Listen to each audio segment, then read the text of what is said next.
Waalaikumsalam warahmatullahi wabarakatuh. Alhamdulillahirabbil alamin wassalatu wassalamu ala asrafil anbiya'i wal mursalin wa ala alihi wa sahbihi ajma'in. Allahumma faqihna fid din wa alimna ta'wil. Allahumma aftah lana futuhal arifin. Rabbana zidna ilma warzuqna fahma. Allahumma alimna ma yanfa'una wanfa'na bima tu'allimuna. Subhanaka la ilma lana illa ma 'allamtana innaka antal alimul hakim. La haula wala quwwata illa billahil aliyyil azim. Hadratal muhtaramin yang sama-sama kita hormati, yang kita muliakan, guru kita Profesor Dr. Kiai Haji Muhammad Asrul Niam Saleh. Alhamdulillah beliau sudah hadir. Teman-teman semua, insya Allah kita lanjutkan kajian Fatwa Insight yang bedah kitab Adabul Fatwa karya Imam An-Nawawi. Sekarang kita masuk halaman 17. Insya Allah dibacakan dan diterjemahkan oleh Ustadz Abdul Fattah Amrullah. Baik, kita langsung saja karena waktunya sudah masuk 19.41. Silakan, Ustaz. Syukran Ustaz. Ustaz. Alhamdulillah minasyaitonir rajim. Bismillahirrahmanirrahim. Allahumma anfa'na bihadzal kitab wa bi ulumi al-musannif wa bi ulumi masyayikhina wa khususan ulumi syaikhina. Afa'ana Allahu bihi fid dharaini. Amin. A'udzu billahi minasyaitonir rajim. Bismillahirrahmanirrahim. Fa in qila hal li muqallidin an yuftiya bima huwa muqalladun fihi. Fa in qila, jika dikatakan hal li muqallidin, bagaimana hukumnya ketika seorang muqallid berfatwa dengan bima huwa muqalladun fi, dengan apa yang dia sendiri bertaklid kepada yang lain atau kepada imamnya. Qulna qata'a Abu Abdullah Al-Halimi wa Abu Muhammad Al-Juwaini wa Abu Mahasin Ar-Ruyani ghairuhum bitahrimihi. Qulna, kami katakan, kata Imam An-Nawawi, Abu Abdullah Al-Halimi, Abu Muhammad Al-Juwaini, Abu Mahasin Ar-Ruyani dan ulama lainnya telah menegaskan tentang keharamannya. Wa qala Al-Qaffal Al-Marwazi yajuz. Sedangkan Imam Al-Qaffal Al-Marwazi mengatakan bahwa itu boleh. Qala Abu Amr Ibnu Salah mengatakan qaulu man mana'uhu ma'nah, pendapat tentang man mana'ahu ma'nah, tentang yang melarang muqallid berfatwa dengan apa yang ia sendiri bertaklid, maknanya adalah la yadhkuruhu ala suratil man yaquluhu min 'indi nafsihi. La yadhkuruhu, muqallid tadi tidak menyebutkan bahwa fatwanya itu seolah dari perkataan dirinya sendiri. Bal yudhifuhu ila imamihi alladhi qalladahu. Bahkan seharusnya yudhifuhu, menisbatkan muqallid itu ila imamihi alladhi qalladahu, kepada imamnya yang ia sendiri, yang ia ikuti. Fa'ala hada, oleh sebab itu, atas dasar itu, man adadnahu minal muftinal muqallidin laisu muftina haqiqatan. Orang yang man adadna, yang kami kategori golongkan, hitung, minal mufti muqallidin, dari mufti yang muqallid, laisu muftina haqiqatan. Mereka bukanlah mufti dengan makna yang benar. Lakin lamma qamu maqamahum, tatkala mereka memposisikan diri sebagaimana posisi imamnya, wa addau anhum, dan mereka menyampaikan dari sebagaimana yang disampaikan dari para imamnya, adu ma'ahum, para mufti muqallid itu dihitung sebagai orang yang bersama atau berpendapat sebagaimana pendapat para imamnya. Wasabiluhum an yaqulu, dan ketika seperti itu, sabiluhum, jalan yang ditempuh oleh mubdi muqallid itu seyogianya ayyaqulu masalah madhab syafi'i kada au nahu hada. Madhab syafi'i begini hukumnya au nahu hada atau semisalnya. Wa man taraka minhumul idhafah fahuwa iktifa bil ma'lum minal hal anit tasrihi bih.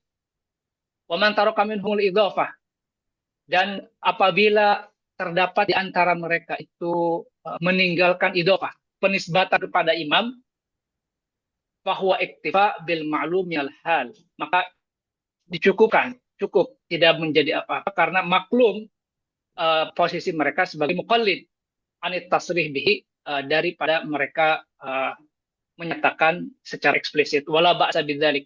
Kata Imam Nawawi, hal itu bukan suatu masalah. Lanjut ini Ustaz Musa. Ya dulu. Lanjut. Udah. Lanjut. Oh, udah. Salam Prof.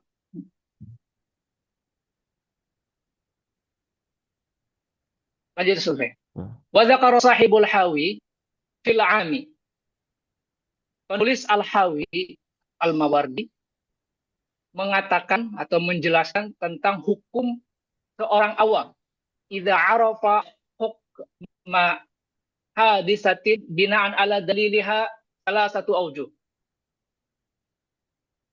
Al-Mawardi, penulis kitab Al-Hawi, menjelaskan tentang hukum seorang awam apabila mengetahui suatu permasalahan dan pengetahuannya itu dibangun di atas dalil. Maka kata Imam Al-Mawardi terdapat 3 pendapat. Ahaduha, pendapat pertama, yajuzu an yuftiya bihi wa yajuzu taqlidahu. Orang yang awam tadi boleh berfatwa dan juga boleh diikuti. Di anahu wasala ila ilmihi kausulil alim. Karena orang awam yang berfatwa berdasarkan dalil tadi itu, li annahu wasala ila ilmihi, karena orang awam tersebut sampai kepada ilmunya itu kausulil alim, sebagaimana sampainya alim kepada ilmunya, mujtahid kepada ilmunya. Wasani, hukum kedua, yajuzu in kana daliluha kitaban aw sunatan wala yajuzu in kana ghairuhuma. Yajuzu, hukum bolehnya itu tergantung in kana daliluha kitaban aw sunnah. Ketika dalil yang dipegang oleh orang awam tadi adalah Al-Quran dan As-Sunnah.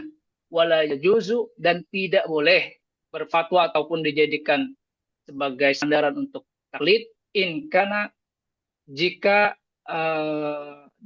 dalilnya itu ghairuhuma, selain dari Al-Quran dan As-Sunnah. Wasadis, pendapat hukum ketiga, la yajuzu mutlaqan, tidak boleh secara mutlak. Wa huwa al-asah wallahu a'lam. Ini pendapat yang paling sahih, wallahu ta'ala a'lam.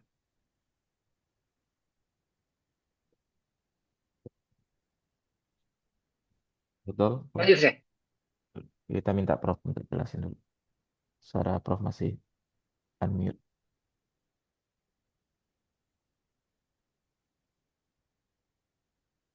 Oke, sebentar. 4 klik, Prof. Silakan, Prof. Ya, mau dilanjut atau Udah sampai 1 pasal, Prof. Udah sampai ke 1 pasal pasal ya? baru. Ya. Ya, bismillahirrahmanirrahim. Assalamualaikum warahmatullahi wabarakatuh. Waalaikumsalam warahmatullahi Bismillahirrahmanirrahim. Alhamdulillahirabbil alamin. Wassalatu wassalamu ala asyrofil anbiya'i wal mursalin wa ala alihi wa sahbihi ajma'in. Rabbi shrah li sadri wa yassir li amri wahlul 'uqdatam min lisani yafqahu qawli wa ba'du. Eh, Rekan-rekan sekalian, dari saat alhamdulillah malam hari ini kita bisa bertemu bersilaturahim. Terima kasih Ustadz Abdul Fattah Hamdullah yang sudah membacakan untuk kita satu pasal nih eh, yang saya kira ini penting bagi kita memahami bagaimana orang yang nggak memenuhi kriteria sebagai mufti. Eh, Kemudian dia mengkaji derajatnya mukallid atas dasar eh, apa yang dia ikuti itu, kemudian dia memfatwakan atas pandangan yang dia baca, kemudian dia ikuti. Nah, ini para ulama berbeda pandangan. Eh, ada yang menyatakan ya nggak boleh, pada hakikatnya itu bukan pandangan dia. Ini yang disebut yang asah tadi. Nah, kalau konteks sekarang sebenarnya begini ya, eh, etika sitasi lah. Ini mirip juga sebenarnya ya. Jadi ketika kita membaca satu kitab terkait dengan tema-tema tertentu, eh, kemudian kita menemui pandangan fuqaha, kemudian pandangan mujtahid mengenai satu tema, kemudian kita ditanya oleh orang. Nah, begitu kita jawab atas pertanyaan yang disampaikan oleh orang, didasarkan kepada referensi dari pandangan mujtahid atau pandangan faqih yang kita baca, bagaimana etika kita menjawab? Apakah jawaban kita cukup dengan pemahaman atas apa yang kita pahami dari kitab yang kita baca dari mujtahid dan juga dari faqih itu? Atau perlu kita sampaikan bahwa apa yang kita jawab itu adalah pandangan faqih atau pandangan mujtahid. Kita hanya mengutipnya. Nah, ini. Jadi ada kalanya apa yang kita baca itu kita sepaham. Ada kalanya yang kita baca itu nggak sepaham. Nah, umumnya orang begitu mengutip, kemudian disampaikan, dia memiliki kesepahaman.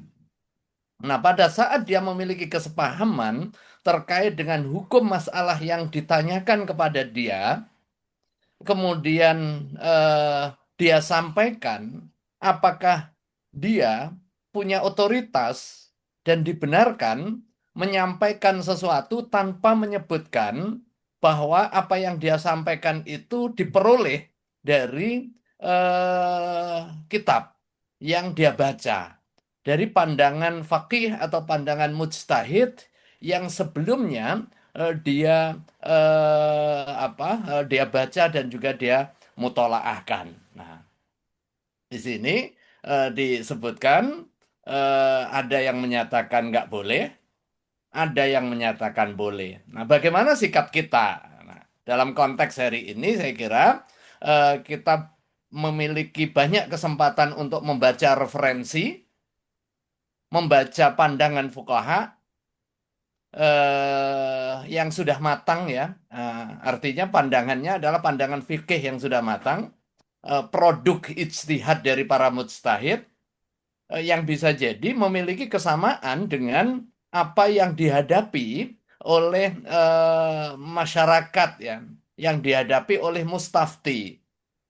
Nah, eh, begitu kita menjawab dengan dasar referensi kitab yang jadi rujukan tadi, apakah itu derajatnya kita sebagai mufti atau wajib untuk tetap menyebutkan referensinya bahwa kedudukan kita adalah al-mudhif ya, kedudukan kita adalah penyandar. Makanya di sini disebutkan pengertian orang yang menolak itu yang menghilangkan nggak menyebutkan sumbernya, seolah-olah itu adalah pandangan dia sendiri. Nah, itu. Seolah-olah adalah pandangan dia sendiri. Tetapi jika dia menyandarkan kepada pemilik eh, pendapat atau imam itu yang dia taklid di dasarnya, maka ya itu tidak jadi isu. Nah, tidak jadi isu. eh, Bisa jadi dia disebut sebagai mufti itu bukan mufti hakiki yang kita pahami di dalam definisi yang di atas. Pada hakikatnya ya dia mufti menyampaikan pandangan dari mujtahid yang dia ikuti dalam kapasitas sebagai mufti muqallid. Nah, itu disebutkan minal mufti al-muqallidin, minal muftina al-muqallidin. Nah, yang berikutnya eh mazhab Syafi'i kaza wa nahwi kaza. Nah, ini tadi itu penyandaran. Tetapi kalau tidak me, tidak menyandarkan, meninggalkan penyandaran, cukup dengan apa yang dia pahami. Jadi, ini derajat yang kedua, dia nggak menyandarkan, tetapi dia membaca, kemudian dia memahami dan memiliki kesamaan pandang. Jadi memiliki kesamaan pandang. Karena tidak semua apa yang kita baca, kita sama pandangannya. Jadi bacaan itu kan memberikan referensi kepada kita. Tidak semua yang kita baca, khususnya dalam masail fiqhiyah, itu eh, harus kita terima sebagai sebuah kebenaran. Karena bisa jadi terhadap tema yang sama, referensi yang berbeda, menghasilkan ketentuan hukum yang berbeda karena proses ijtihad yang berbeda. Kalau itu terjadi nanti ada proses internalisasi dan juga proses pengendapan. Ya, jadi mekanisme eh, al-jam'u bainal muta'aridain dengan melakukan analisis terkait dengan dalil-dalil yang digunakan, kemudian bagaimana wajul istidlalnya, kemudian bagaimana konteks masalah itu muncul, kesesuaian dengan masalah yang dihadapi kekinian, dan lain sebagainya. Jadi ada banyak variabel. Yang ini tadi udah langsung ya. Yang berikutnya itu tadi terkait dengan kebolehan si orang awam. Jadi ada 3 bentuk, ada 3 kondisi. Yang pertama boleh, boleh menetapkan fatwa ketika dia memahami, membaca, kemudian ada dalil yang terkait, kemudian dia sepaham, boleh mengikutinya. Karena apa? Karena pengetahuan terkait dengan keilmuan, ketika dia sampai kepada pengetahuan terkait dengan proses istidlal tadi, itu sama sebangun dengan dia sebagai orang yang alim. Kemudian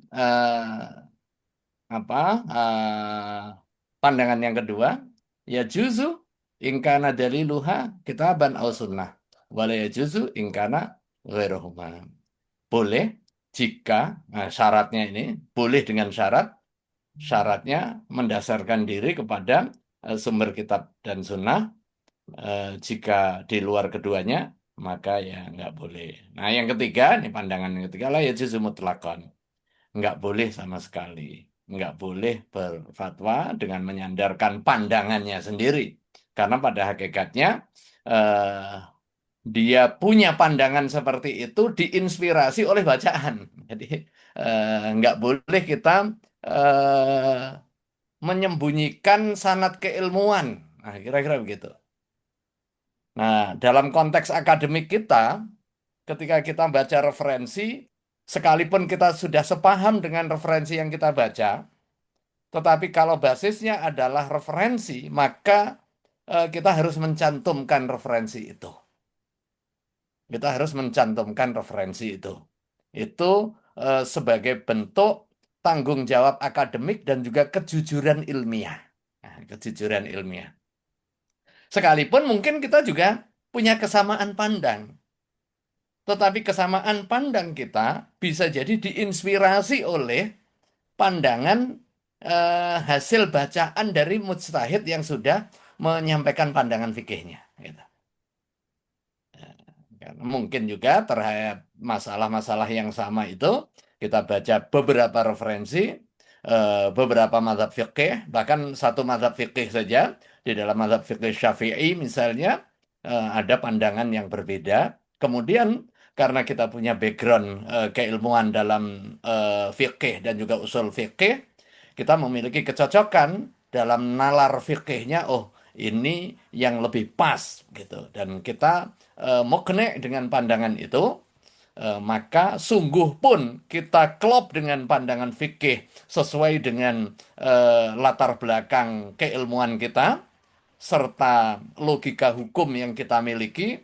Tetapi kalau itu hasil dari bacaan dan referensi yang kita miliki, maka untuk kepentingan kejujuran ilmiah harus disampaikan. Nah, poin yang ketiga ini atau bagian yang ketiga ini adalah bagian yang paling hati-hati. La yajuzu mutlaqan ini dengan arti kalau dia tidak menyampaikan dalam pengertian tadi itu menghilangkan silsilah keilmuannya. Jadi ini mungkin dalam konteks akademik lebih dekat ya di poin yang ketiga ini. Begitu ketahuan eh, apa kutipan atau setidaknya gagasan yang pada hakikatnya itu sudah di dirumuskan, dikaji oleh para pengkaji sebelumnya, eh, sementara kita membaca dan juga mengkaji atas bacaan dan juga kajian terdahulu, eh, tetapi kita tidak sampaikan referensi dan juga rujukannya, itu nanti bisa dimaknai sebagai ketidakjujuran ilmiah atau plagiasi. Dan itu akan berdampak kepada muruah keilmuan, berdampak kepada eh, ya itu kredibilitas, ya, berdampak kepada kredibilitas. eh ini yang berikutnya ini sudah dibaca. Belum, Prof. Oke, Ya. monggo lanjut. Baik. Izin lanjut, Prof. Nih. Faslun fi ahkam al-muftin. Pasal tentang ketentuan-ketentuan atau hukum-hukum bagi para mufti. Ini masail, terdapat masalah-masalah. Ihdaha, yang pertama, al-ifta fardu kifayatin. Hukum fatwa atau memberi fatwa adalah fardu kifayah. Fa'idha ustuftiya walaysa fi an-nahiyah ghairuhu ta'ayyana alaihi al-jawab. Jika seorang mufti dimintai fatwa, walaysa fin nahiyati ghairuh, sedangkan di wilayah di mana mufti itu diminta fatwa tidak ada orang selain mufti tadi, ta'ayyana alaihi al-jawab, maka menjawab atau memberikan fatwa menjadi suatu wajiban ain, fardu ain baginya. Fa in kana fiha ghairuhu wa hadara al-jawabu fi haqqihima fardu kifayatin. Fa in kana fiha ghairuhu wa hadar, jika di wilayah tersebut ada lain mufti tadi dan orang yang kedua ini hadir bersama mufti tadi, fal jawabu fi haqqihima fardu kifayah, maka memberikan fatwa atau menjawab permintaan fatwa bagi keduanya adalah fardu kifayah. Wa in lam yahdurhu ghairuhu fawajihan, jika mufti selain dirinya tadi itu lam yahdurhu, tidak membersamainya, fawajihan, maka terdapat dua pendapat. Asahhuhuma la yata'allan la yata'ayyan lima sabaqa an ibni abi Laila. Asahhuhuma, pendapat yang paling sahih, la yata'ayyan, tidak menjadi fardu ain bagi keduanya, lima sabaqa an ibni abi Laila, bagaimana telah dijelaskan oleh ibni abi Laila. Wasani, pendapat kedua, yata'ayyan, menjadi fardu kifayah bagi keduanya. Wahuma kawajhaini fi mislihi fi syahadah walau sa'ala ami ama yaqa'alam yajib jawabuhu. Wahuma, dua pendapat ini kal wajhain seperti dua pendapat fi mislih pada satu masalah serupa di dalam kasus asyahadah. Walau sa'ala, ketika ditanya asyahid, walau sa'ala ami, ketika seorang awam bertanya amma yaqa, terhadap apa yang terjadi, lam yajib jawabu, maka tidak wajib untuk menjawabnya.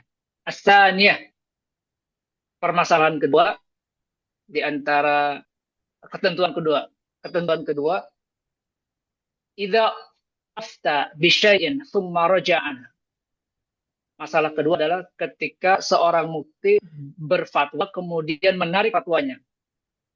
Fa in alima al-mustafti bi ruju'ihi wa lam yakun amila bil awal lam yajuz al-amalu bihi. Fa in alima al-mustafti, jika mustafti mengetahui bi ruju'ihi, dengan pencabutan fatwa dari mufti, walam yakun amila bil awal, mustafti ini belum mengamalkan pendapat atau fatwa mufti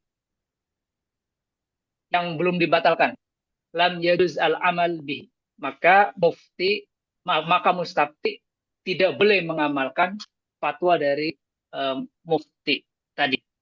Wa kadza in nakaha, begitu pula ketika mustafti melakukan akad nikah bifatwa, dengan fatwa mufti, wasamaru ala nikahin bifatwa, maksudnya tadi meminta fatwa nikah ya, kemudian wasamaru ala nikahin bifatwa, kemudian hal itu berlangsung sampai mustafti itu nikah dengan fatwa mufti itu, maraja, kemudian diketahui mufti tadi itu membatalkan fatwanya, lazimahu mufaraqatuha, maka wajib bagi mustafti mufaraqatuha, untuk mufaraqah bersama jauzah. Kamalau taghayyara ijtihad diman qalladahu fil qiblati fi asna'is salat. Kasus ini sebagaimana terjadi ketika ada perubahan ijtihad bagi imam yang diikuti dalam salat. Wa ikana amila qabla ruju'ihi.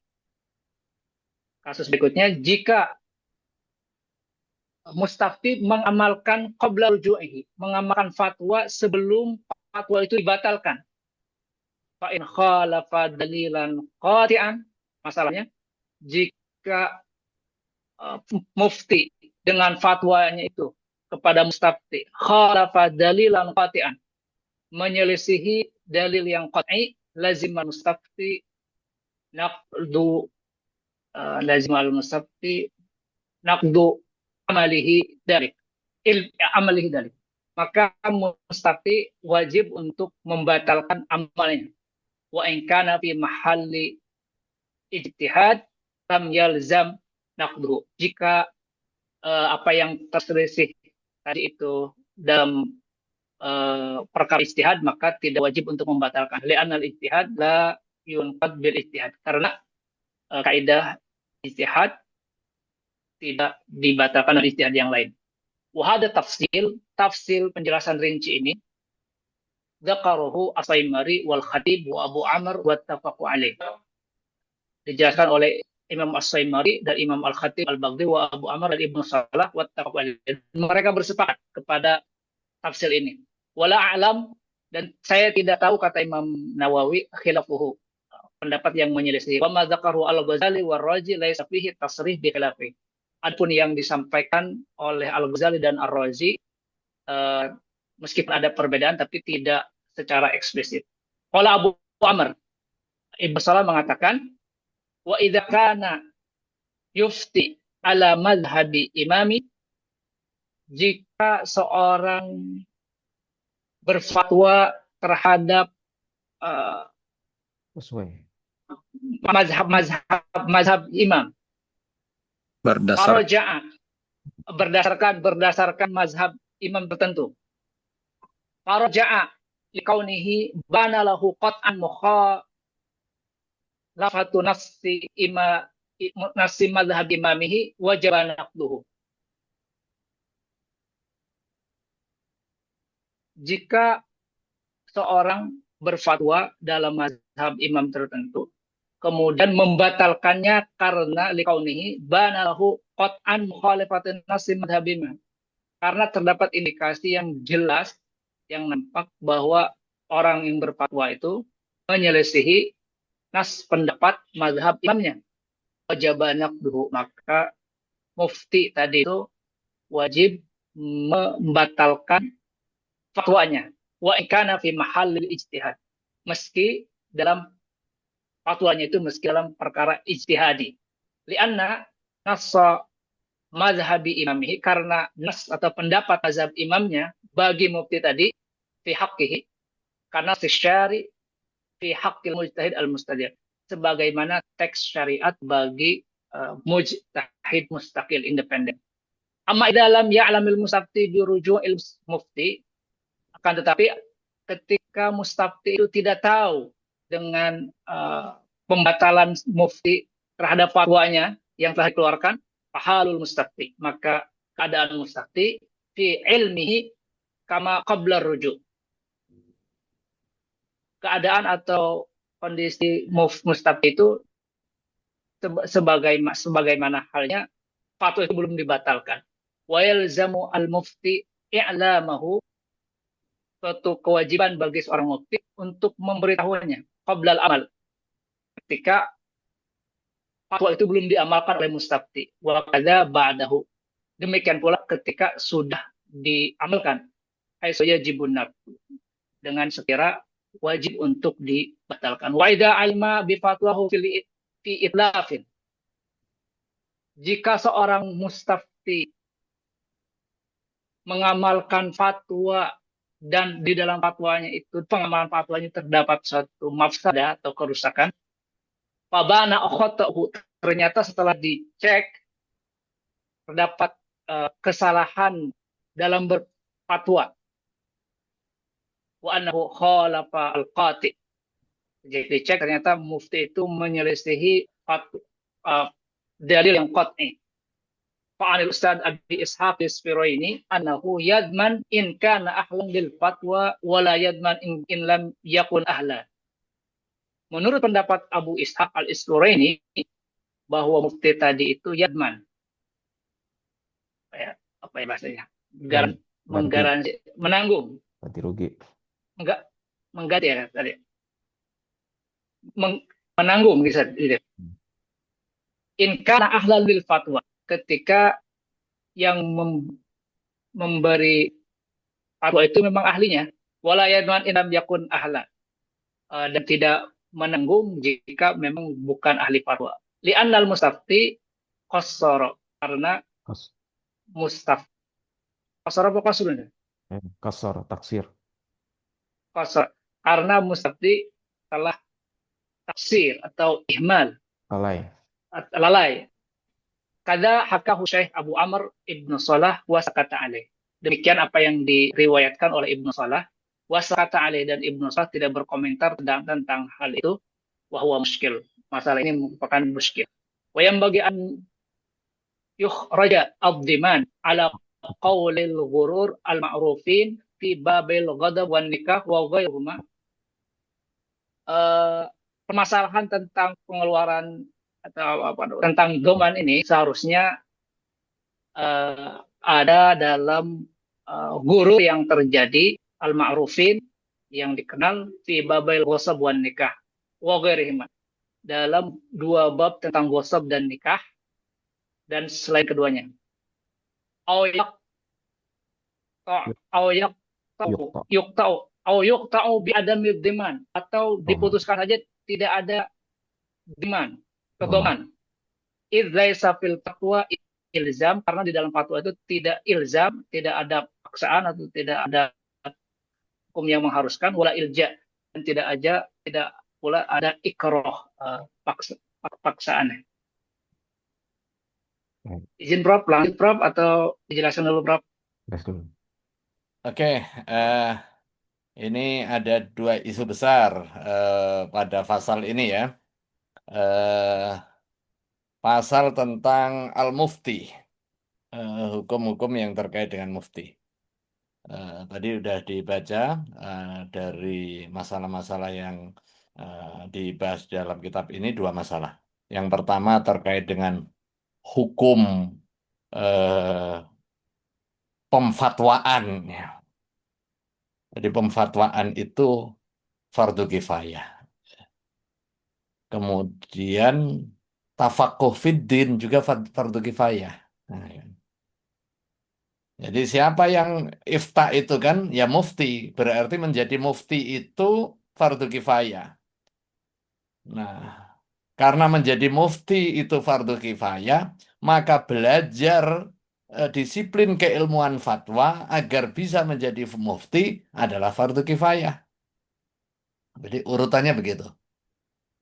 Tetapi menerapkan hukum syar'i dalam praktek keseharian itu fardu ain, ya. Kayak kita sholat lengkap dengan syarat rukunnya kan fardu ain. Kewajiban sholat itu fardu ain, maka penguasaan terhadap syarat rukun sholat itu juga fardu ain. Cuma mendalami fikih sholat itu fardu kifayah. Mendalami soal fikih sholat itu fardu kifayah. Nah, eh, tafakuh fiddin hukumnya fardu kifayah. Jadi, turunan dari ayat Al-Quran falaula nafara min kulli firqatin minhum ta'ifatul liyatafaqahu fiddin. eh, Tafakuh fiddin itu eh, dibebankan kepada ta'ifah. Kepentingannya liungziru qaumahum untuk kepentingan memberikan ingzar, untuk memberikan fatwa terkait dengan masalah-masalah keagamaan yang ditanyakan oleh mustafti. Berarti mustafti dia awam. Rujukan bertanyanya kepada mufti. Kalau nggak ada mufti, semua dosa. Nah, itu. Maka itu kita menghidupkan fatwa ini bagian dari menjalankan tugas fardu kifayah.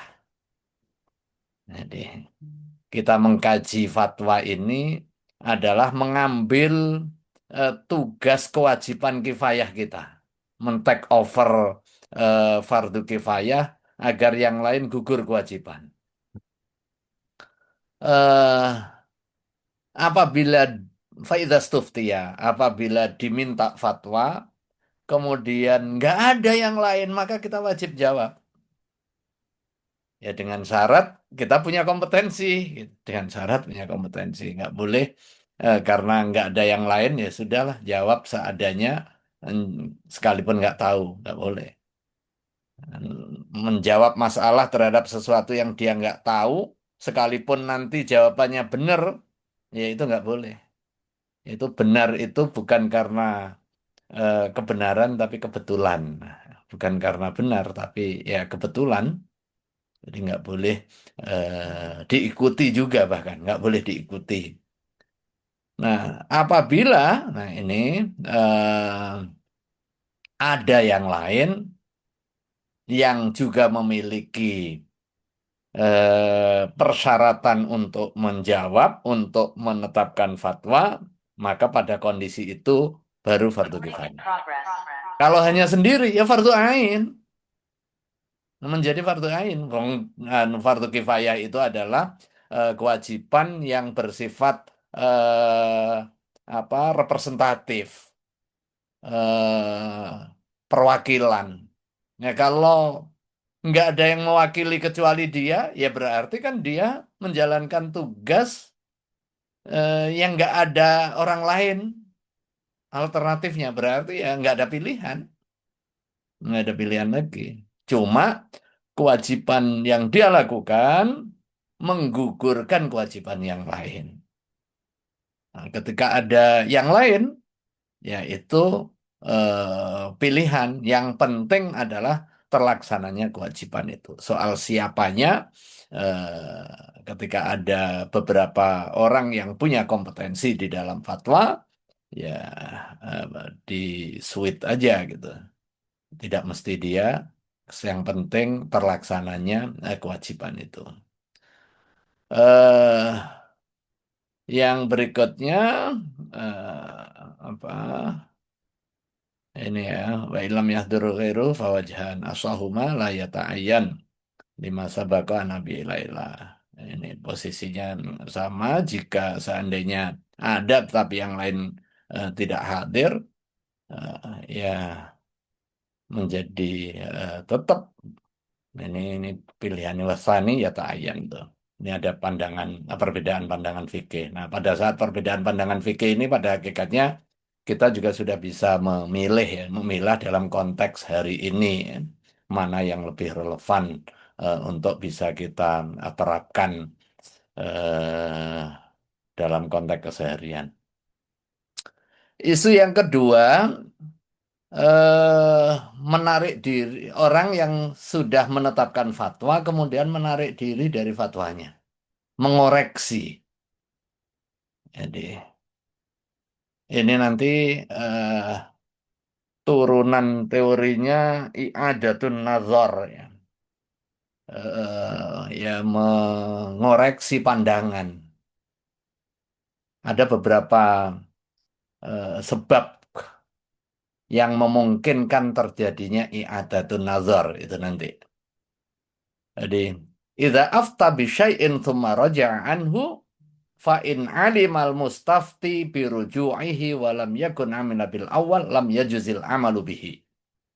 Apabila ada mufti menetapkan fatwa, ada seseorang bertanya kemudian eh, dia memperoleh jawaban dari mufti, eh belum dia laksanakan, si mufti ngabarin.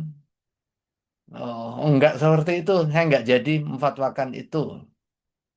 Oh, pandangan saya itu saya ubah misalnya. Dan si mustafti tahu.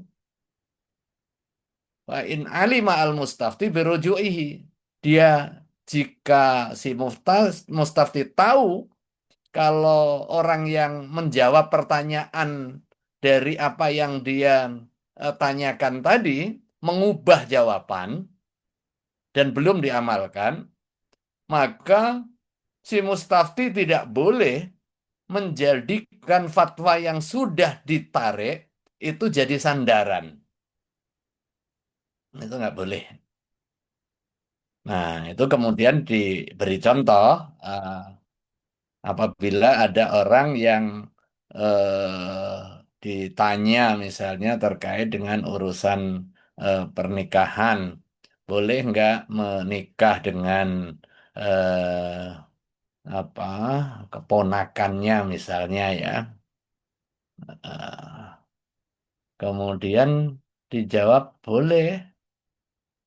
Jadi anaknya adiknya, ya, anaknya adiknya misalnya. Dijawab boleh.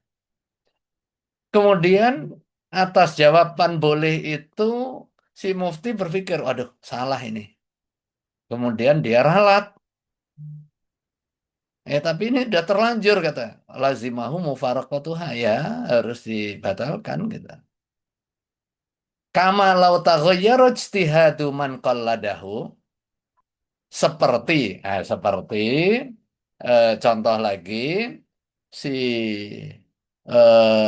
mufti setelah berijtihad ketika ditanya kemana arah kiblat ini? Oh ke sana. Yang ke sananya itu ternyata berikutnya ketahuan salah. Terus diralat dia. Oh salah. Pas lagi sholat misalnya di tengah sholat. Ya sholatnya harus dibatalkan. Atau kalau enggak ya langsung dia ubah posisi. Enggak boleh menetapkan posisi sholat kita ke arah kiblat yang salah. Kalau sudah tahu, enggak boleh jadi pedoman pandangan yang awal yang sudah diralat tadi. Nah, ada berbagai kemungkinan dibenarkan atau kemungkinan terjadinya i'adatun nazar, terjadinya rujuk anil fatwa ini. Kemungkinan yang pertama ya dia eh, salah mengambil dalil gitu. Apakah mungkin? Ya mungkin aja gitu. Dia nggak tepat memahami nas. Contoh yang pertama tadi yang saya sampaikan, eh, dia memfatwakan boleh menikahi eh, anaknya adik ponakan gitu. Begitu ketahuan, loh nggak boleh ini mansus ini. Ya sudah harus rujuk anil fatwa. Nggak boleh kita berpegangan kepada fatwa yang sudah dianulir tadi, yang didasarkan kepada ketidaktepatan di dalam memahami dalil. Kan mungkin juga terjadi. Wong mufti itu juga manusia yang memiliki kemungkinan salah di dalam menetapkan fatwanya. Maka ketika ada mufti yang salah memfatwakan, ya dia harus merujuk. Nah, dia harus merevisi. Yang salah itu begitu tahu salah, merasa dia mufti, ya sudah, jalan aja. Udah terlanjur katanya. Ya nggak boleh. Dia harus roja ketika memang benar ada kesalahan atau ketidaktepatan di dalam pengambilan dalil. Atau bisa jadi eh, yang salah adalah tasawur masalahnya. Kan bisa jadi itu kita menetapkan fatwa, ternyata eh, masalahnya beda. Itu masalahnya beda. Latar belakang pertanyaan itu yang dipahami oleh mufti berbeda. Begitu belakangan ketahuan, oh ternyata nggak seperti yang saya bayangkan. Misalnya apa masalah COVID kemarin misalnya. Oh, ya nggak boleh ninggalkan sholat Jumat. Nah, misalnya begitu. Karena sholat Jumat itu adalah wajib, bukan wajib kifayah, tapi wajib ain bagi orang yang memenuhi persyaratan. Maka ya harus tetap gitu. Nah, begitu ada tasawur masalah ini penyakitnya nggak karu-karuan nih. Salah satu faktor penyebab sebarannya adalah kerumunan. Nah, akhirnya begitu dapat tasawur masalah secara lebih utuh, kemudian dia mengubah dari yang asalnya tetap mewajibkan sholat Jumat menjadi membolehkan untuk tidak sholat Jumat, menggantinya dengan sholat zuhur karena ada uzur syar'i tadi. Sekalipun di dalam satu kampung tidak ada yang mendirikan sholat Jumat karena ada uzur itu dibolehkan. Nah, kemudian dia rujuk dari fatwa. Nah, nggak boleh orang mustafti tadi medomani fatwa yang sudah dirujuk. Karena apa? Karena tasawur masalahnya nggak tepat. Apakah itu mungkin terjadi bagi mufti yang memenuhi persyaratan? Sangat mungkin, gitu. Sangat mungkin. Karena apa? Karena bisa jadi tasawur masalah yang disampaikan oleh mustafti berbeda dengan wakil yang ada, gitu. Sangat mungkin, gitu. Di sini penting bagi mufti sebelum proses ifta atas apa masalah yang dialami oleh mustafti, istifsar dan juga apa pendalaman terkait dengan tasawur masalah sehingga tergambar utuh mengenai masalah yang dihadapi oleh mustaftinya. Jangan sampai nanti ada perbedaan antara apa yang dia tasawurkan dengan al-waqi'nya. Sehingga berpotensi terjadinya kesalahan di dalam fatwa. Nah, kalau memang ternyata terjadi kesalahan itu akibat kesalahan tasawur, kemudian dia rujuk anil fatwa, dia menarik fatwanya setelah ada eh, apa pemahaman secara lebih utuh atas masalah yang dialami oleh mustafti, ya kita tidak boleh menjadikan fatwa pertama tadi sebagai sandaran. Nah, ini contoh kasus, contoh sederhananya tadi. Kalau ada orang bertanya kemana arah kiblat ini untuk sholat, dijawab sama orang. Ini kan sederhana-sederhana aja, ini kan masalah keseharian ya. Orang pendatang kemudian mungkin gaptek gitu, atau nggak bawa peralatan pada saat mau sholat, nggak ada petunjuk arah, nanya kepada orang yang secara akal sederhana dia memiliki pengetahuan, mungkin karena orang situ atau karena dia pemilik hotelnya gitu. Tanya kemana arah kiblatnya? Dijawab ke sana Pak, ada pintu gitu. Atau sebenarnya benar jawabannya ada pintu, tetapi salah memahami si apa namanya mustaftinya. Yang dimaksud ini pintu jendela, ternyata ini pintu apa kamar mandi gitu. Atau pintu yang satu yang dimaksud adalah pintu kamar mandi, yang lain memahami pintu jendela atau pintu utama dan lain sebagainya. Nah, begitu sholat, ketahuan tuh si mufti salah. Oh, salah, bukan situ arahnya. Ya, si mustafti yang memedomani fatwa yang pertama, ya nggak boleh melanjutkan. Itu. Karena apa? Karena ada perubahan ijtihad orang itu tadi. Berarti hasil dari ijtihad ya fatwa tadi.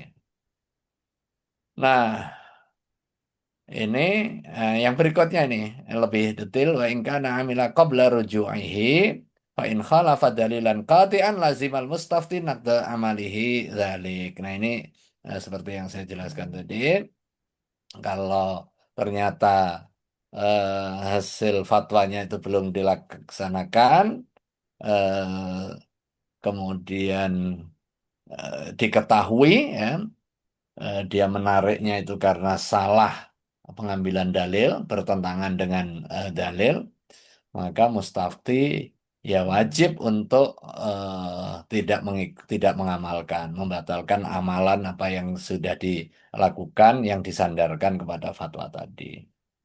Tapi kalau masalahnya adalah masalah ijtihadi, eh, yang memungkinkan adanya perbedaan pandangan, sementara si mufti hanya bergerak kepada yang rojih dengan yang marjuh saja misalnya, maka itu tidak menyebabkan harus dibatalkan. Nah, ini dalilnya apa? Li'anal ijtihad la yunqadu bil ijtihad. Karena ijtihad itu tidak bisa dibatalkan oleh ijtihad yang lain. Jadi pada wilayah yang mujtahadah, ya, wilayah yang mukhtalafih, yang memang berada di dalam apa mahallul ikhtilaf, posisi yang memungkinkan terjadinya perbedaan pandangan. Nah, kemungkinan berikutnya terjadinya i'adatun nazar, di samping ketidaktepatan pengambilan pengambilan dalil, proses istidlalnya, kemudian ketidakparipurnaan di dalam memahami al-waqi', memahami tasawur masalah. Bisa jadi karena perubahan ilat. Nah, karena adanya ilat baru. Karena perubahan tempat. Jadi, seperti apa yang terjadi di dalam qaul jadid dan juga qaul qadimnya Al-Imam Syafi'i. Itu berubahnya fatwa karena berubah tempat, berubah posisi. Dan ini eh, memungkinkan untuk terjadinya rujuk atau i'adatun nazar. Nah, kalau yang terkait dengan rujuk karena perubahan tempat, Kenapa nggak ini minta? sangat memungkinkan berlaku keduanya. Tergantung mana konteks yang relevan dengan fatwa yang ditetapkan tersebut. Bagi ahlu Baghdad, ya fatwa Al-Imam Syafi'i yang saat ditetapkan di Baghdad mungkin relevan, sekalipun pada tema yang sama ketika di Mesir beliau menetapkan fatwa yang berbeda. Nah, dalam konteks ini bisa jadi fatwa yang lama sekalipun sudah ada mekanisme rujuk terhadap masalah yang sama tadi itu bisa berlaku. Nah, ini bisa jadi itu masalahnya yang bersifat mutaghayyirat. Nah, masalah-masalah yang bersifat mutaghayyirat. Dengan demikian sebenarnya kemungkinan terjadinya i'adatun nazar, kemungkinan terjadinya rujuk anil fatwa itu bisa karena salah istidlal, bisa karena salah tasawur masalah, bisa jadi karena perubahan ilat, bisa jadi karena perubahan tempat. Nah, itu sangat mungkin terjadi. Nah, penyikapan kita mungkin agak berbeda terhadap klaster yang pertama dengan klaster yang kedua. Kalau klaster yang pertama, ketika fatwa ditetapkan, kemudian ada rujuk karena faktor kesalahan pengambilan dalil, apalagi dalilnya yang bersifat qat'i, maka kita, si mustafti terutama, harus mengikuti perubahannya. Tidak boleh mengikuti fatwa yang lama, yang sudah direvisi oleh si muftinya. Nah, demikian juga kalau disebabkan oleh tasawur masalah yang salah. Nah, terhadap i'adatun nazar, karena faktor perubahan tempat, karena masalah yang memang berdimensi mutaghayyirat, maka bisa jadi fatwa yang lama bisa tetap hidup. Nah, gitu. Fatwa yang lama bisa tetap hidup dan bisa dipedomani sesuai dengan kondisi, sesuai dengan ilat yang apa yang ada di dalam konteks kontemporer di mana masalah yang hendak difatwakan itu apa sesuai dan juga relevan. Nah, itu. Nah, dalam konteks ini eh, secara umum para ulama bersepakat. Nggak ada perbedaan ya ketika ada fatwa yang ditetapkan oleh mufti ternyata itu yukhalifu ad-dalil. Maka ya nggak boleh mempertahankan fatwa yang lama atau nggak boleh mengikuti fatwa yang sudah direvisi tadi. Itu udah ada konsensus lah ya. Berbeda halnya terhadap masalah yang di dalamnya memang wilayah ijtihadi dan dimungkinkan terjadinya perbedaan pandangan. Itu ya. Eh, yang berikutnya apa?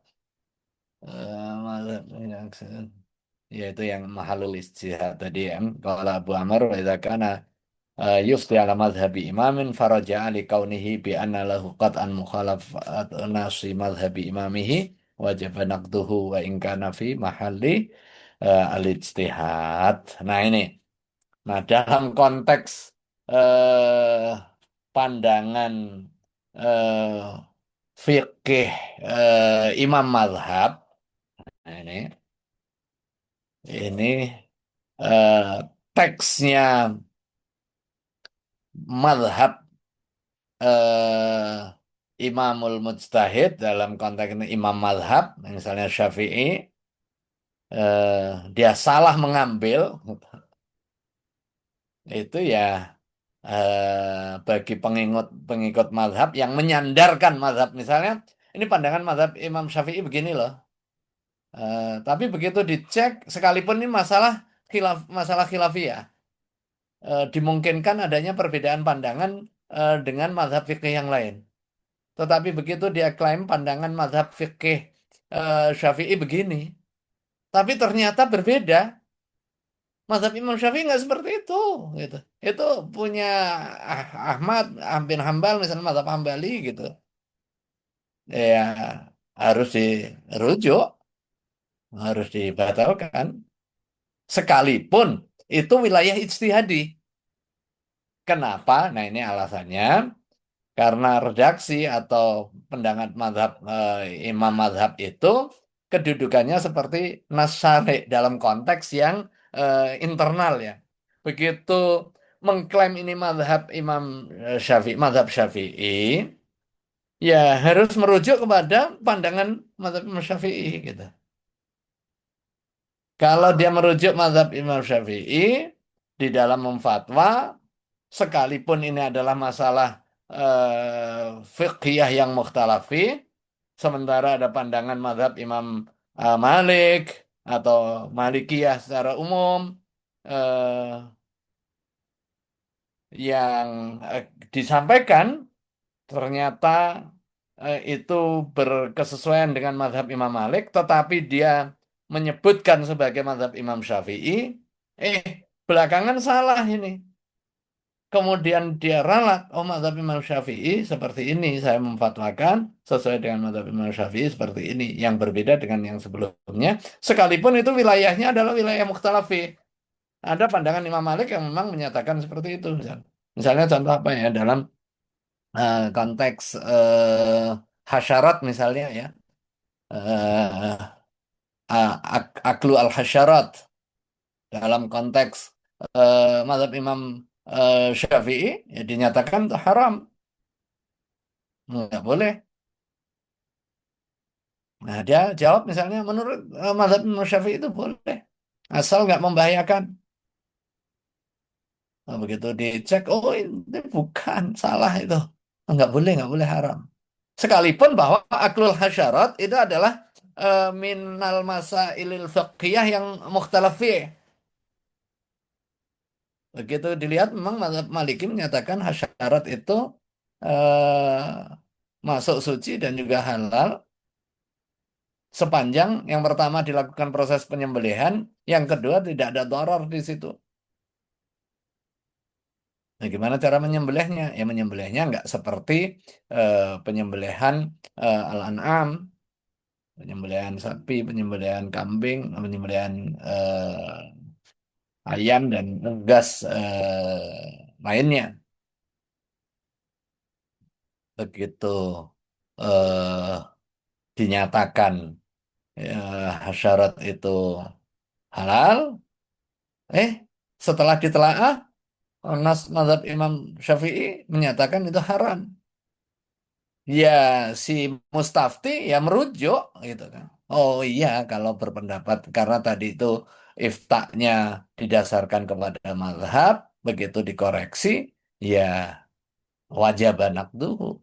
Wa in kana fi mahallil ijtihad, sekalipun itu wilayahnya ijtihadi gitu kan. Sekalipun itu adalah wilayah ijtihadi. Mazhab Malik menyatakan itu boleh dengan syarat nggak ada darar. Nah, kenapa? Nah, kenapanya ini argumen lebih bersifat argumen analogis ya, karena nas mazhab imam mazhab fi haqihi dalam posisinya karena si syari' fi haqqil mujtahidil mutlak fi haqihi dalam posisi eh, si mujtahid mazhab.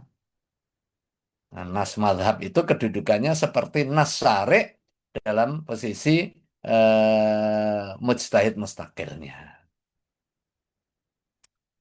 Nah, ini yang berikutnya itu amma iza lam ya'lamil mustafti biruju'il mufti. Wahalal mustafti fi ilmihi kama qabla ruju' wa yalzamul mufti i'lamahu qabla al-amali wa kadza ba'dahu haitsu yajibu an naqdu. Nah, ini memang tanggung jawab mufti ya berat juga. Eh, Cuma kalau mufti menjawab pertanyaan mustafti yang bersifat personal, harusnya si mustafti udah tahu kan. Eh, atau bisa jadi pada saat dijawab pertanyaan si mustafti, baru belakangan diralat mungkin lewat WA atau apa, WA-nya centang satu, ya, nggak nyampe. Ya kan WA-nya centang satu ini mufti yang sekarang, mufti dulu kan nggak ada WA kan. Sekarang memungkinkan itu eh, mufti menjawabnya dengan WA ya. Eh, Kalau seandainya si mustafti nggak ngerti, kalau si mufti tadi meralat, merevisi, ada i'adatun nazar, fahalal mustafti fi ilmihi kama qabla rujuk. Maka kondisi si eh, mustafti pengetahuannya ya dia pegang itu asumsinya eh, pertama si mustafti bertanya kepada mufti udah benar itu kan. Maka ketika sudah dijawab itu jadi pegangan. Tapi nah ini beban ada di mufti untuk memberitahu, mengumumkan. Nah, itu. Baik sebelum maupun setelah dilakukan.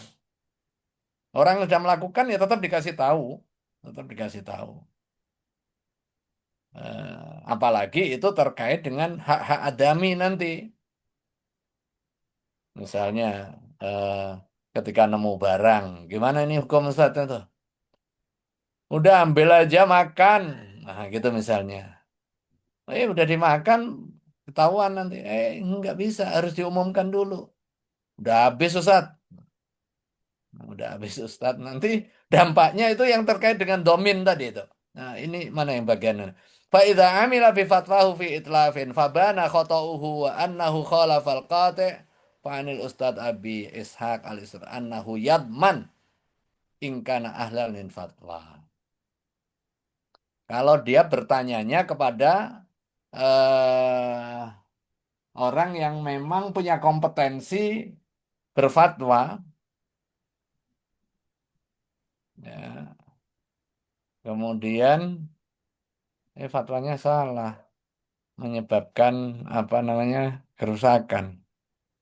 Ya udah, nanggung dia. Nah, gitu. Nah, ini asumsinya. Nah, ini asumsinya. Nanti di bagian bawah kan ada kenapa kok dikatain domin? Yang pertama, dia sudah bertanya kepada orang yang tepat. Ya, orang tepat. Kalau ternyata dia si Mustafti bertanya kepada orang yang nggak ahli, si Mustafti itu sembrono, salah. Mustafti itu bertanyanya harus kepada orang yang punya keahlian. Nggak boleh tanya ke Google atau tanya ke Ustadz viral gitu kan. Ada Ustadz viral, Ustadz viralisasi Ustadz itu kan. Indikator Ustadz yang dijadikan rujukan karena viralnya, bukan karena kompetensinya gitu. Dan cilakanya Ustadz yang viral itu yang jawab aja apa yang dia tanyakan, apa yang dia apa apa yang ditanyakan kepadanya gitu.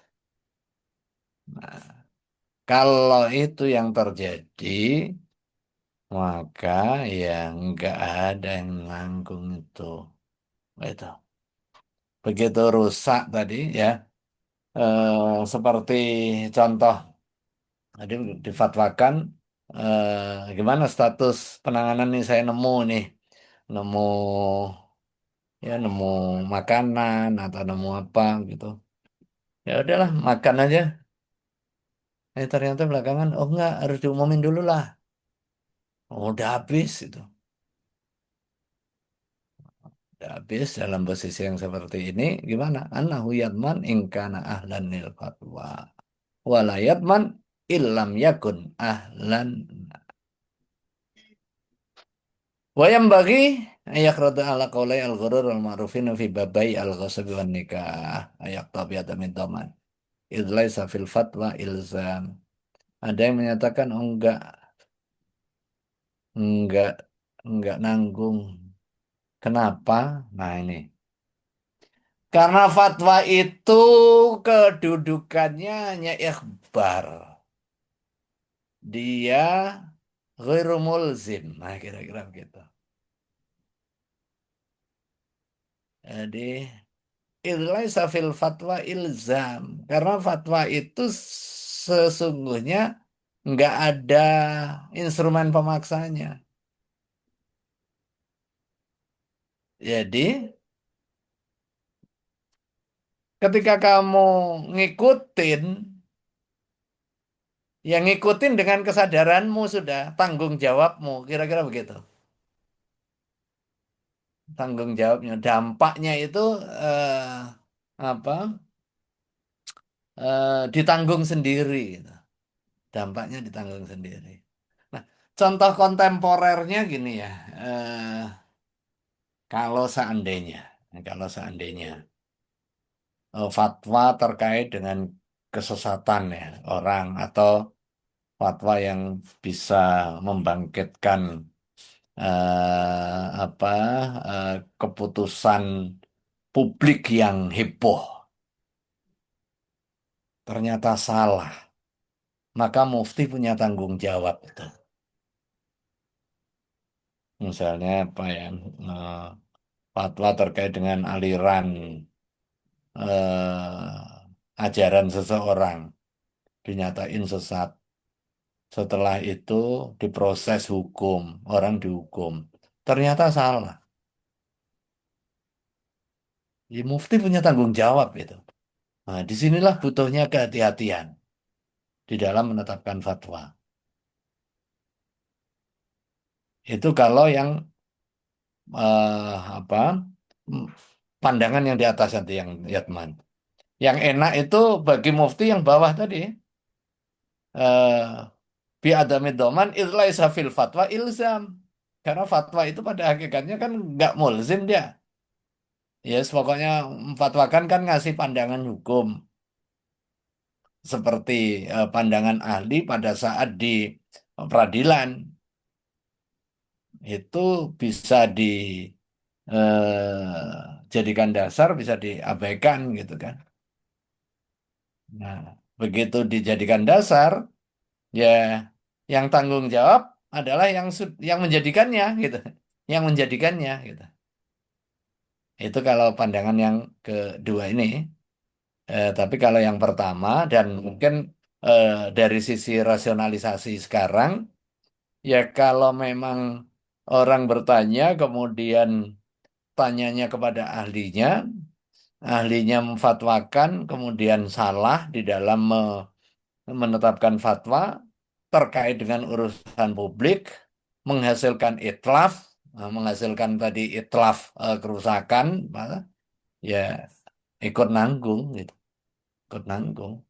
Itu urusan dunianya. Kalau urusan akhiratnya juga begitu. Kalau salah ikut nanggung dosanya. Maka itulah ada hadis ajra'ukum alal futsya ajra'ukum alan nar. Orang yang paling berani-berani menetapkan fatwa itu yang paling berani ke neraka waliyadzubillah. Tentu di sini pentingnya kita berhati-hati di dalam proses ifta. Dan karena itu kita terus dituntut untuk belajar.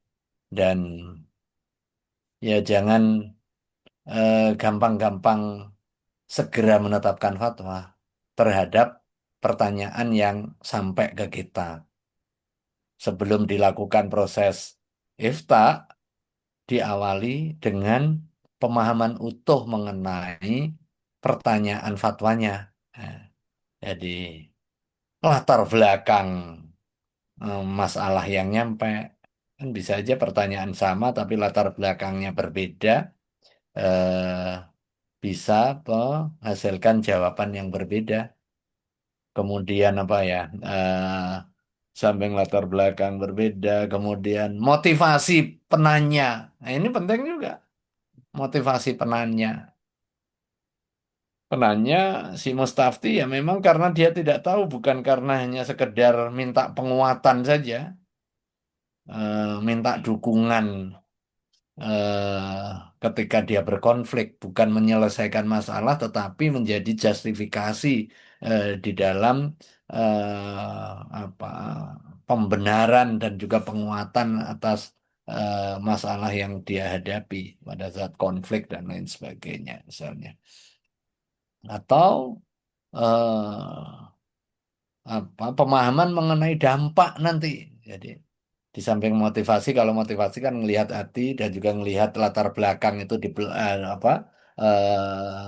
alasnya, kenapa fatwa, ya, kenapa masalah itu muncul, kemudian bagaimana masalah itu terjadi, kemudian tujuan apa, kemudian dampaknya nanti seandainya itu kita jawab dengan jawaban fikih itu.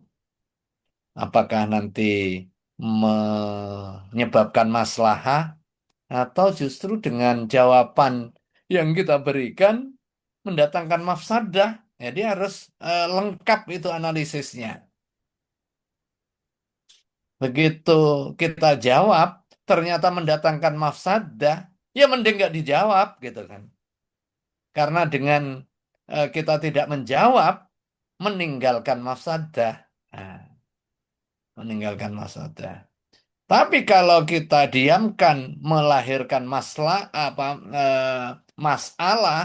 atau mafsadah, orang bisa tersesat karena nunggu jawaban kita. Ya kita nggak boleh menunda. La juzu takhirul bayani anil hajah. Nggak boleh mengakhirkan penjelasan termasuk takhirul fatwa dari kebutuhan yang dia apa eh, segera butuhkan atau jawaban yang segera dia butuhkan, nggak boleh menunda.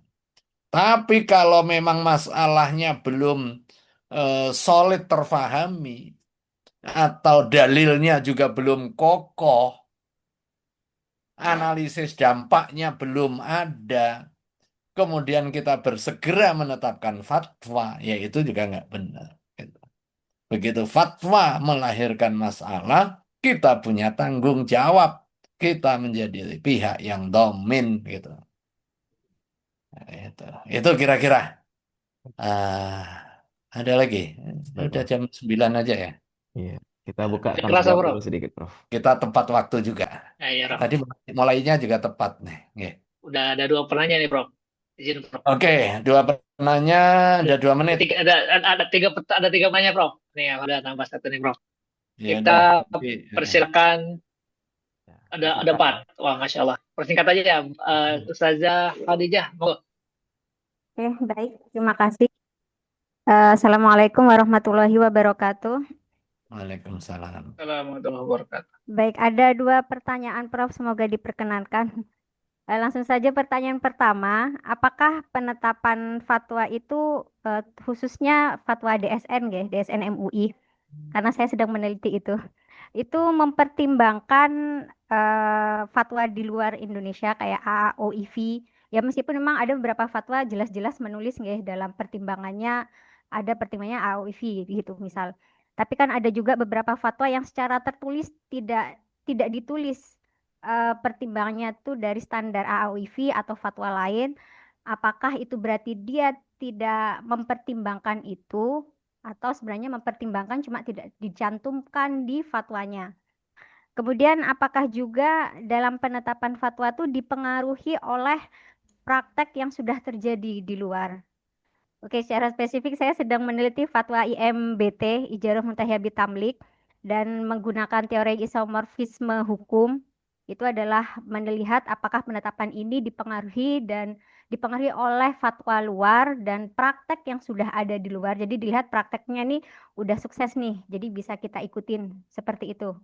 Itu pertanyaan pertama, Prof. Pertanyaan kedua, di fatwa DSN MUI itu kan ada tulisan dalam penyempurnaan. Di situ saya lihat ada dua tuh, rohen tasjili sama rohen emas. Apakah itu berarti sedang direvisi atau benar-benar hanya sekedar menyempurnakan saja? Dalam artian ya menyempurnakan, tidak ada yang dirubah sebenarnya. Mungkin itu saja, Prof. Terima kasih.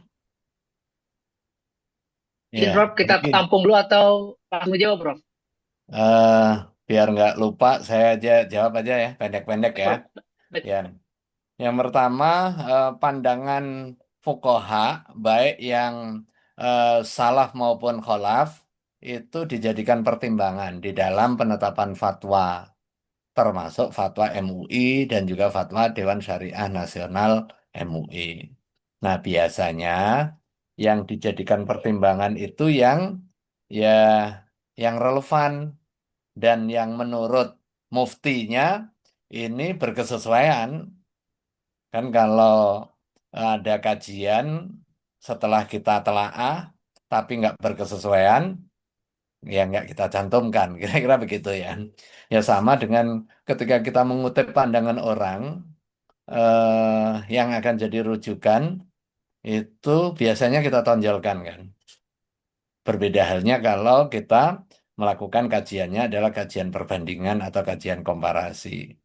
Nah, kalau fatwa kan pada hakikatnya adalah memberikan jawaban atas masalah-masalah yang ditanyakan dan eh, yang membedakan antara fatwa dengan kajian fikih secara umum adalah soal aktualitas dan juga kontekstualitasnya ini. Kajian fikih secara umum bisa deduktif, bisa induktif. Tetapi kalau fatwa umumnya atas dasar masalah yang bersifat waqi'iyah itu. Nah, karena itu, nah ini pertanyaan yang kedua tadi.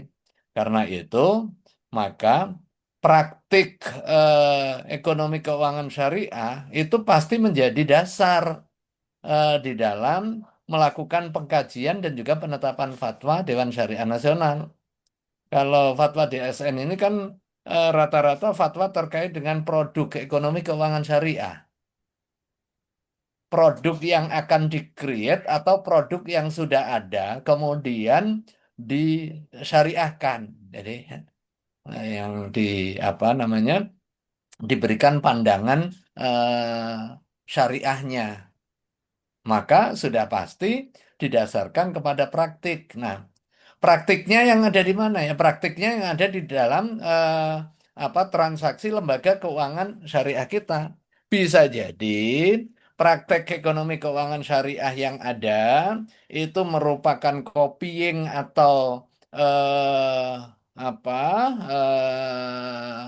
redundansi dari apa yang sudah ada, baik di konven maupun praktek di luar, sangat mungkin. Tetapi eh, pasti ada proses domestikasi dan juga kontekstualisasi. Nah, fatwa DSN didasarkan kepada praktik baik yang ada di industri dan juga lembaga keuangan syariahnya. Itu. Kemudian masih dalam penyempurnaan itu memang ada beberapa ya. Ada penyempurnaan dalam hal redaksi yang menimbulkan tafsir, ada yang sinkronisasi dengan fatwa-fatwa yang lain karena isunya beririsan, ada yang pada hakikatnya itu i'adatun nazar sebenarnya. Eh, karena apa? Bisa karena ya karena tasawur masalahnya dulu itu tidak senjelimet yang sekarang. Misalnya fatwa terkait dengan murabahah. Kemudian ada yang lebih spesifik lagi murabahah emas atau jual beli emas secara tidak tunai. Kemudian apa ijaroh, pembiayaan ijaroh dan lain sebagainya. Ada yang dulu fatwanya itu sederhana sebagai payung umum, kemudian ada fatwa yang lebih bersifat spesifik pada kasus tertentu atau objek pembiayaan tertentu, misalnya. Nah, itu yang terjadi ya. Yang berikutnya, monggo. Ini udah jam ini nggak apa-apa ya. eh, Diskon, apa namanya, bonus. overtime, ya, oke. Silakan Mas Adam. Ustadz Adam. Halo. Ya, baik. Terima kasih Ustaz Musa dan Prof. Niam. Yang ingin saya tanyakan adalah langsung ke pertanyaan, bagaimana MUI dalam menyatukan atau penseragaman semua pemikiran-pemikiran dari ormas-ormas dalam penetapan fatwa atau istinbatul ahkam pada suatu persoalan atau problematika umat. Nah, yang kedua, apakah MUI atau khususnya adalah Komisi Fatwa MUI pernah memfatwakan suatu masalah, namun fatwanya itu kurang tepat, Prof. Atau bisa dikatakan salah gitu, Prof. Atau malah menimbulkan mafsadat, Prof. Mungkin Profnya bisa memberikan satu contoh bila mana Komisi Fatwa MUI pernah melakukan fatwa apabila fatwa tersebut kurang tepat atau salah, Prof. Terima kasih. Ya, oke. Yang pertama tadi untuk menyatukan manhaj, ya, ya, salah satu kan ini posisi MUI itu kan sebagai melting pot, ya, titik temu di antara berbagai ormas yang ada, jembatan penghubung. Nah, dalam menjalankan tugas-tugas sebagai melting pot dan tugas-tugas sebagai rumah besar serta jembatan penghubung ini, maka eh, hal yang dilakukan oleh MUI adalah mencari sebanyak mungkin titik temu, termasuk di dalam metode pemfatwaan dan juga fatwa-fatwa yang dihasilkan. Sejauh mungkin ini keluar dari perbedaan pandangan, khususnya di kalangan ormas-ormas Islam ini. Diawali dengan apa? Diawali dengan penyusunan pedoman penetapan fatwa yang tunggal, yang kemudian nanti diaju dan juga dipedomani oleh seluruh anggota Komisi Fatwa yang memiliki latar belakang ormas yang beragam dengan lembaga fatwanya masing-masing. Maka setelah gabung di MUI, semuanya menundukkan diri pada pedoman fatwa yang sudah disepakati bersama. Nah, proses penetapan pedoman fatwa ini sedapat mungkin mengakomodasi seluruh metode dan juga pedoman penetapan fatwa di ormas-ormas. Nah, karena kan mekanisme penetapan fatwa secara umum ini kan sama. Yang beda kan nanti kepada turunan-turunannya. Nah, pada saat turunan ya kita tempuh ketika terjadi perbedaan, kita tempuh jalan al-jam'u wa taufiq dulu. Itu sedapat mungkin dilakukan. Contoh kasus implementasi fatwa adalah pada saat pada saat penetapan fatwa dalam hal penentuan awal Syawal, awal Ramadan, awal Dzulhijjah misalnya, ya. Yang kita ketahui ada dua madhab besar, madhab hisab dan juga madhab ru'yah. Nah, MUI menetapkan pedomannya agar ini bisa diterima secara bersama. Muncullah fatwa itu. Bagaimana? Diawali dengan hisab digunakan sebagai salah satu instrumen yang harus dilewati. Untuk kepentingan apa? Ya kepentingan kajian akademiknya. Nah, tetapi kajian akademik itu harus divalidasi dengan ditindaklanjuti melalui ru'yah. Nah, ini. Terus tahap yang berikutnya, karena ini adalah masalah yang bersifat ijtimai, masalah yang bersifat sosial, maka isbatnya itu bukan oleh ormas masing-masing, bukan oleh MUI juga, tetapi oleh ulil amri. Nah, ini nanti penetapan ulil amri ini sebagai salah satu jalan keluar terjadinya perbedaan pandangan tadi. Tapi isbat oleh ulil amri diikat lagi harus didasarkan kepada proses penetapan yang melalui hisab dan ru'yah serta pertimbangan keagamaan dari Majelis Ulama Indonesia. Ini salah satu ikhtiar untuk membangun kesepahaman di dalam proses penetapan fatwa melalui penyamaan metode penetapan dan juga pedoman penetapan fatwanya. Dan atas dasar inilah kemudian secara faktual fatwa-fatwa Majelis Ulama Indonesia menjadi salah satu faktor untuk bisa diterima secara lebih luas lintas ormas. Jadi ada ikhtiar tidak tiba-tiba kenapa fatwa MUI itu bisa diterima secara lebih luas dibanding dengan fatwa ormas masing-masing gitu. Kalau fatwa NU mungkin Muhammadiyah resisten dan sejenisnya dan sebaliknya. Tetapi begitu MUI menetapkan fatwa relatif bisa diterima karena itu tadi ada upaya secara serius pada saat menetapkan fatwa ini didasarkan kepada pedoman penetapan fatwa yang integratif dan sejauh mungkin di dalam proses iftaknya al-khuruju minal khilaf, kemudian al-ihtiyat ya, prinsipnya adalah keluar dari perbedaan, komitmen ada al-jam'u wa taufiq wal khuruju minal khilaf.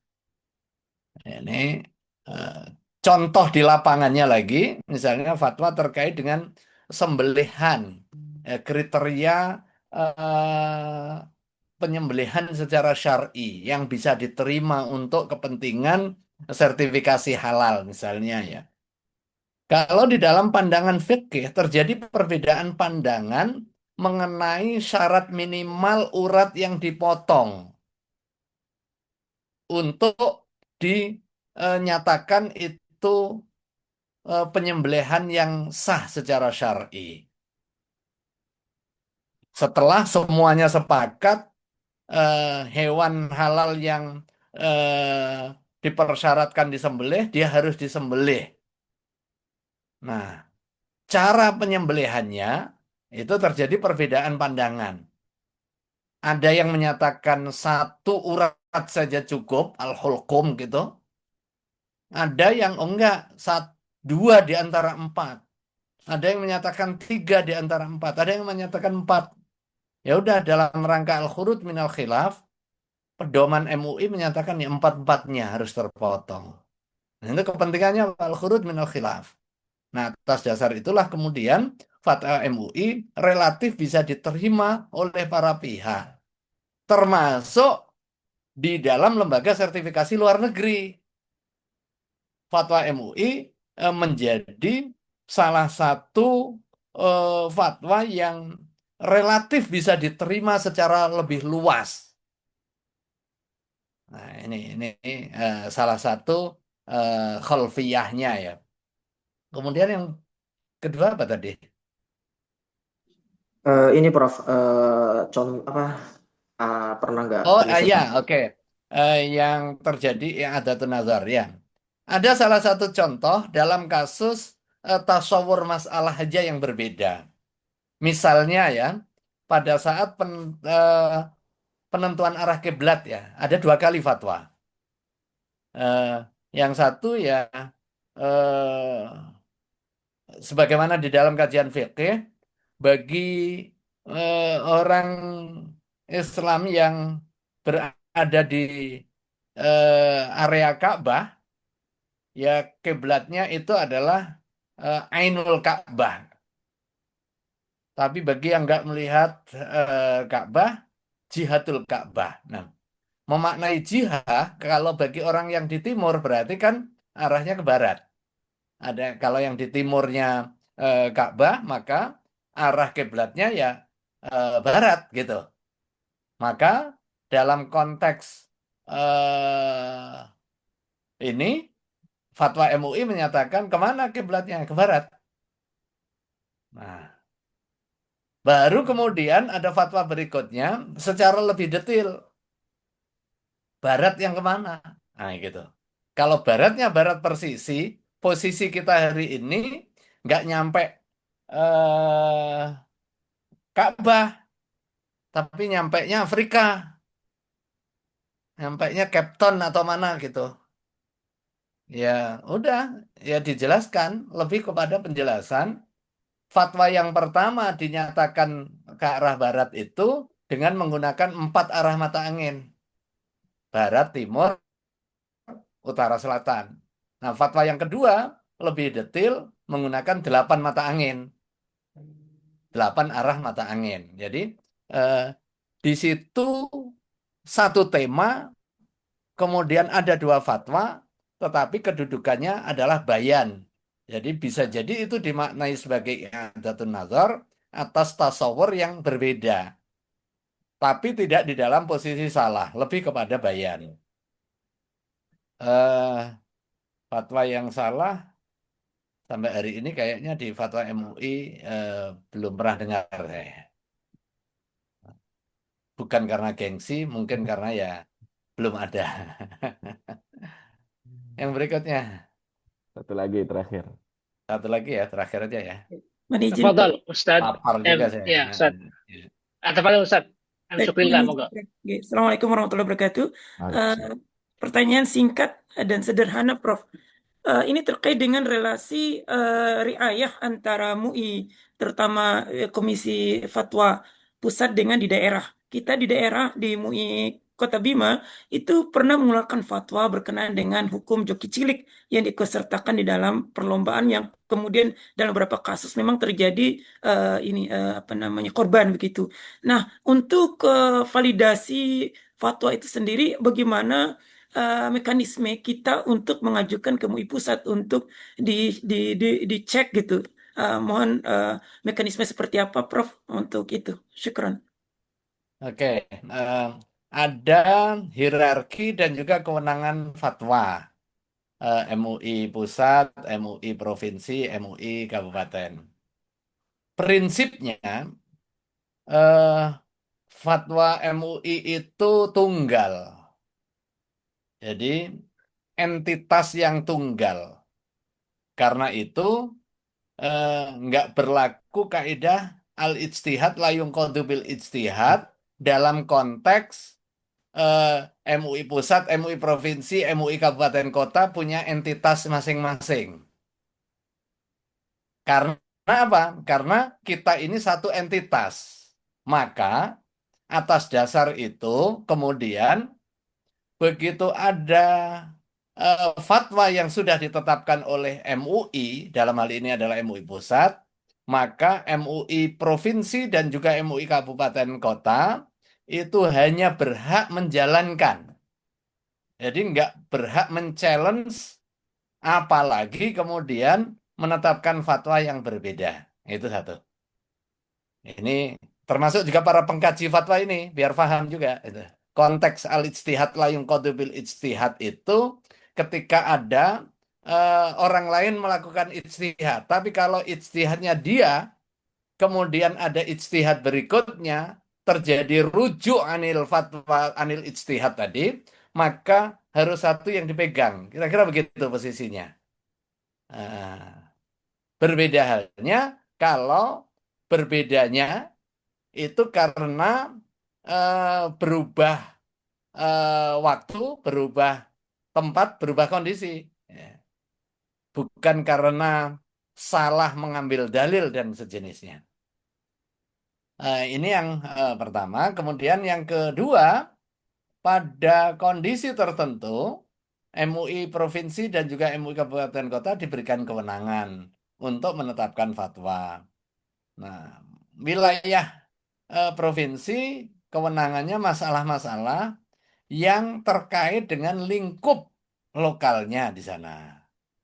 Tetapi ketika masalah yang berada di dalam lingkup lokal itu berpotensi terjadinya perluasan ke daerah lain atau bersifat sangat strategis, ini juga langsung nanti terkait dengan Ustaz Syukrila, itu dikonsultasikan. Nah, dikonsultasikan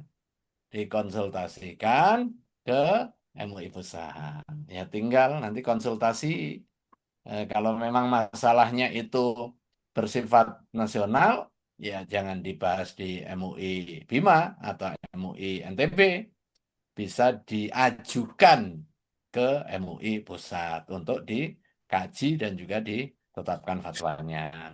Tapi kalau memang benar itu masalahnya lokal semata dan tidak menimbulkan potensi perluasan atau tidak sensitif dan atau menimbulkan polemik, maka bisa ditetapkan fatwanya bersifat lokal saja. Itu. Wallahu alam. Mudah-mudahan ada guna dan faedahnya. Mohon maaf, 21:21. Ini jam yang pas. Amin. Kita Izin, akhiri dengan oh bacaan. gitu. Monggo ditutup oleh yang buka. Terima Izin Prof, kasih. itu Wassalamualaikum warahmatullahi wabarakatuh. Waalaikumsalam. Waalaikumsalam warahmatullahi wabarakatuh. Sebenarnya masih ada satu lagi nih Prof. Ini dari Sulawesi nih Prof. Ya, Ustadz silakan. Zainuddin Abdul Aziz kira-kira masih dibuka atau cukup kan Prof? Coba ya Ustadz Zainuddin ngomong. Singkat aja Pak Prof. Ya, disimpan berikutnya aja. Ya. Disimpan Bismillah. berikutnya aja. Berikutnya ya. Disimpan berikutnya aja. Menurut pandangan Pak Prof, bagaimana apabila ada seorang dai ustadz, dan kalau kita melihat dari kitab tadi kan konteks fatwa ini kan luas, termasuk ketika ada jamaah yang bertanya, lalu kemudian memberikan jawaban kan itu kan disebut fatwa.